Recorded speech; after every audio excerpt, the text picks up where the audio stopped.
Let's fucking go.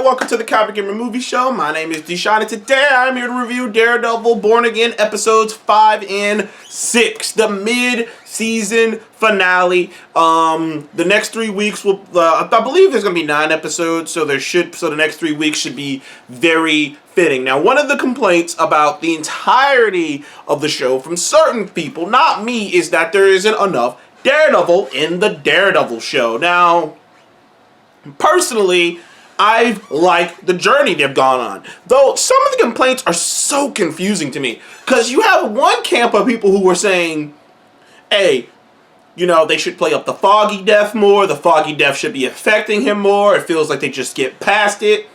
Ignoring the fact that the entire reason he isn't wearing the suit is because he is trying to both punish himself for attempting to kill Bullseye, but also honor the legacy of Foggy by trying to do it by the book, by trying to save people with the law, because Foggy always wanted him to do it that way. You gotta remember, Foggy was never truly comfortable with Matt being Daredevil. He always wanted Matt to just be the lawyer. In fact, it's very heavily hinted in the first episode that Matt hadn't been Daredevil for a while before the events of episode 1 and Foggy's death.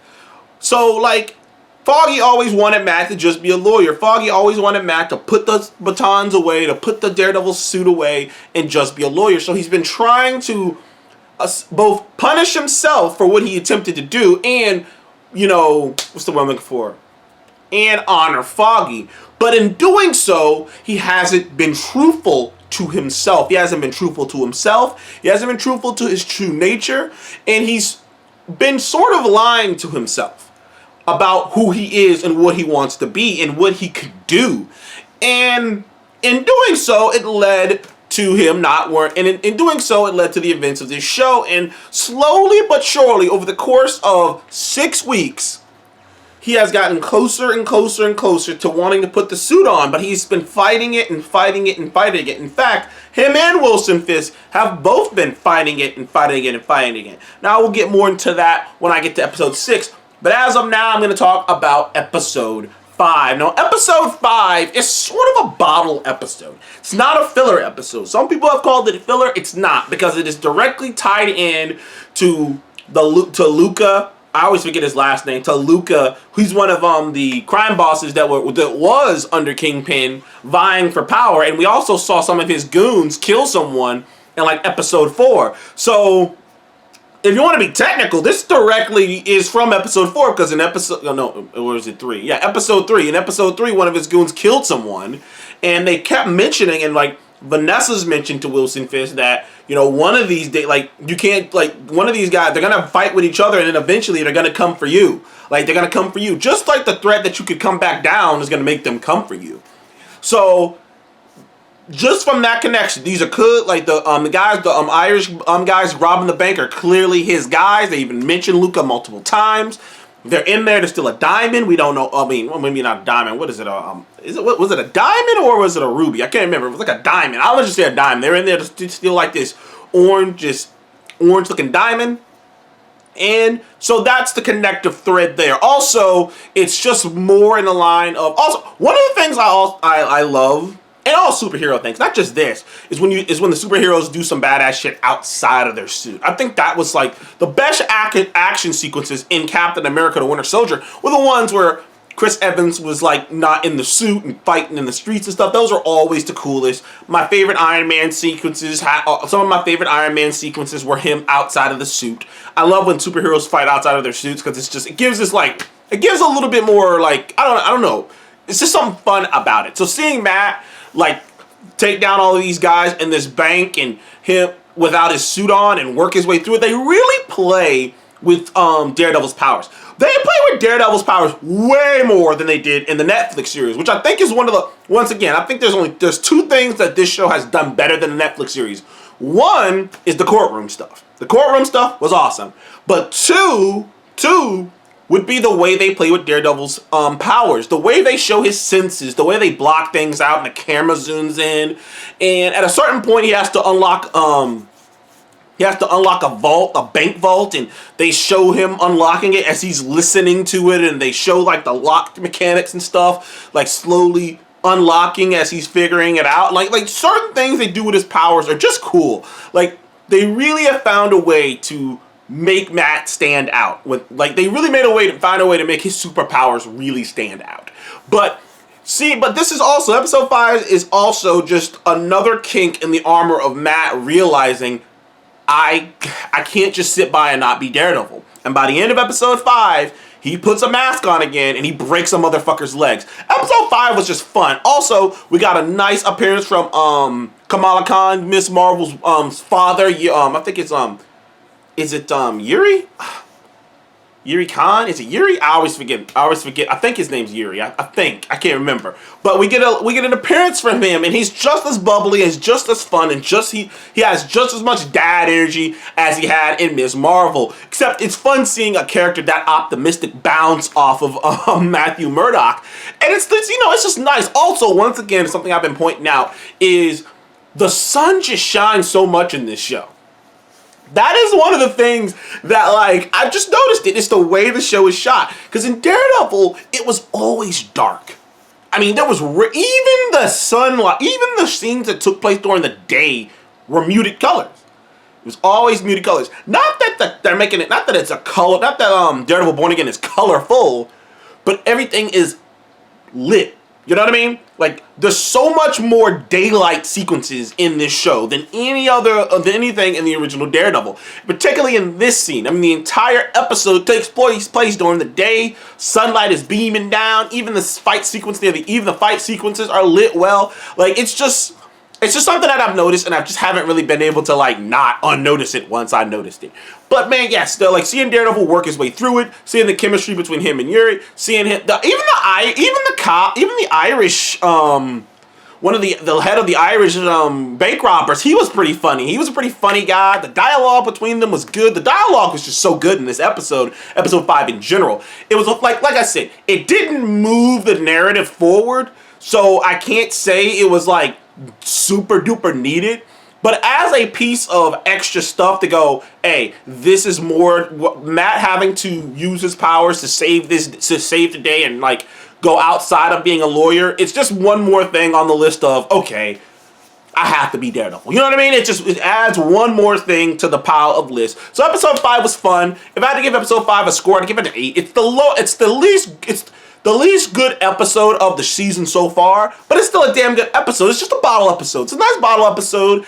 Honestly, you could watch the episode isolated outside of everything, and it'd just be fun. This episode could have been like a Disney Plus special or something, like a special presentation or something, and it would have been a little fun little thing. But it still fits. It still works. Episode 6, on the other hand, is more in the vein of pushing the plot forward. So much happens in episode 6. First of all, Muse has finally come on stage. Muse has finally come on stage. He is finally in the forefront. After they found some dead bodies, they figured out, now, I knew this because I read the comics, and I knew that Muse paints his murals all over the city with human blood. In fact, that's what he does. He drains his victims of their blood, mixes it in his paints, and And not only does he mix it in his paint, he uses a specific type of chemical coating to make it so that you can't just wash his murals away, which literally means, which is a lot. It's definitely a metaphor in there about not being able to wash away the blood, the literal blood you cannot wash away. He's literally painting the city in the own citizens' blood, and that's some hardcore shit. So Muse has finally taken center stage. Also, we've got more cameos. We got a cameo from Jack from Hawkeye, aka the Swordsman, makes a cameo appearance in episode 6 as one of the, which makes sense because he got married to Kate Bishop's mother, which means when Kate Bishop's mother went to jail, he would have taken over their company, which means he would be a billionaire. He would be one of the millionaires / billionaires, one of the influential people in New York. They're just down the road. You know, the entirety of Hawkeye went on down the road, so it makes sense that Swordsman, aka Jack, would be here to talk shit to the Kingpin.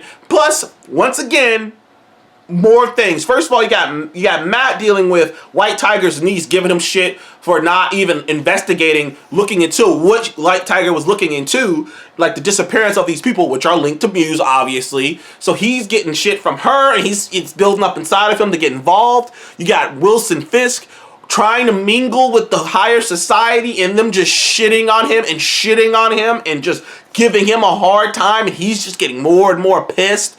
And it's entire episode is just like episode 4, where it's just building and building to these two men showing their true colors eventually.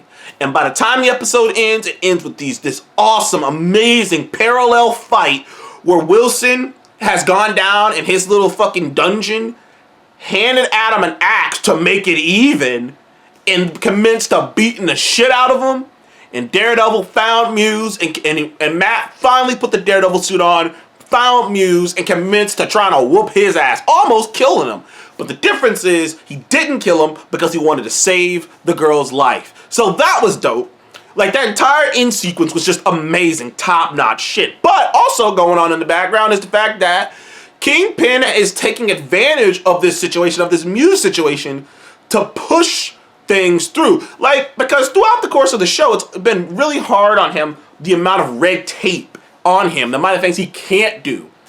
But as many people will tell you, if you don't gotta look up if you look up enough American history, you'll know the type of laws and the type of rights that you think you have a hold of, and the type of things that people in the government can get away with during a crisis, during a truly crisis situation, would surprise you. Just look up anything in American history. The type of things that the government and government officials and people in power can get away with under certain situations. Situations like a serial killer who's killed over 60 people and blood splattered all over the city, and no one knows what's going on, and no one knows how long this guy's been doing this, and he's still out there killing people in the city. That's a situation that can cut through a lot of bullshit and allow you to get away with a lot of stuff. And Fisk is taking advantage of this to create his own anti-vigilante task force. Now, we kind of knew this was coming. He did it in the comics when he became mayor as well. So, you know, that's just translating over here. But it is interesting, like, he's doing this. And we know that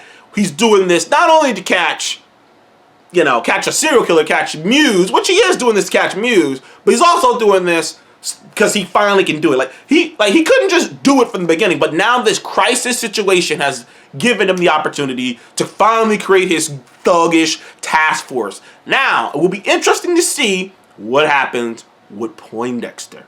What's going to happen with that? What's going to happen with all these things? What's going to happen in the future episodes? But either way, I loved it. I loved the Muse, the fight between Muse and him, the dichotomy with Wilson Fisk. Like, all of it in episode 6 was awesome. Episode 6 was one of my favorite episodes, honestly. I might give it a 9 out of 10. I'm going to go 9 out of 10. So, guys, have you seen episodes 5 and 6 of Daredevil Born Again? I thought they were great. Episode 5 was a nice bottle episode, and episode 6 was a great little mid-season finale, little setup. We know things are going to ramp up from here. Thank you guys for joining the Comic Game Movie Show. I'll see you guys on the next one. Please leave a like and subscribe.